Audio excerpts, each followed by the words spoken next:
કપડવંજમાં કોમી એકતા અને સેવાનો સંગમ કસ્બા મુસ્લિમ સમાજ બ્રધર્સ ગ્રુપ દ્વારા પ્રથમ સમૂહ શાદીનું આયોજન 11 નવદંપતીઓએ નિકાહના પવિત્ર બંધનમાં જોડાઈ પ્રભુતામાં પગલાં પાડ્યા. પીર સૈયદ યાસીન બાપુની પ્રેરક ઉપસ્થિતિમાં મહોત્સવ સંપન્ન. ખેડા જિલ્લાના કપડવંજ શહેરમાં આજે સેવાનો અનોખો માહોલ જોવા મળ્યો. કસ્બા મુસ્લિમ સમાજ બ્રધર્સ ગ્રુપ દ્વારા એક ખૂબ જ પ્રશંસનીય પહેલ કરવામાં આવી, જેમાં પ્રથમ ભવ્ય સમૂહ શાદી મહોત્સવનું આયોજન કરવામાં આવ્યું હતું.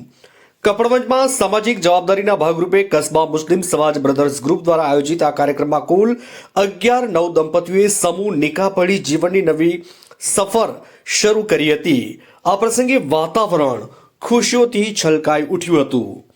આ મહોત્સવની ખાસ વાત તો એ હતી કે તેમાં પીર સૈયદ યાસીન બાપુ ખાસ ઉપસ્થિત રહ્યા હતા.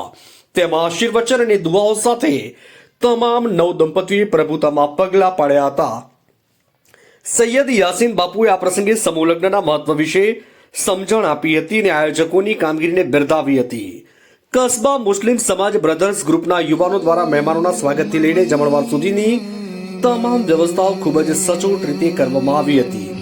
આયોજન પાછળનો મુખ્ય ઉદ્દેશ સમાજમાં કરકસર અને એકતાનો સંદેશ ફેલાવવાનો રહ્યો છે. અલ્તાફ શેખ આજે સમૂહનું આયોજન સૌથી પહેલા અમારા બ્રધર્સ ગ્રુપ કપડવંજ તરફથી થયું છે અને આયોજન કરવાનો મુખ્ય હેતુ એ છે કે સમાજના કુરિવાજોને દૂર કરવા અને સૌરશ્રેષ્ઠ જે લોકો આ ગુનાઓમાં જાય છે, જે અમારા ઇસ્લામના અંદર આ ડીજે બેન્ડ બાજા સબ હરામ છે, આ બધું હરામ કામ દૂર કરવા માટે અમે લોકોએ આ સુન્નતે રસૂલને સહી તરીકેથી કેવી રીતે અદા થાય છે એ બતાવવા માટે અમે સમૂહ લગ્નનું કાર્ય કર્યું છે. અને અલ્હમ્દુલિલ્લાહ અલ્લાહ પાકનું બહુ બડું એહસાન છે કે અમને આ કાર્યમાં સફળતા મળી છે અને બહુ લોકો ખુશ થયા છે. આશા છે કે અલ્લાહ ઓર અલ્લાહના રસૂલ પણ આ જોઈને ખુશ થયા હશે.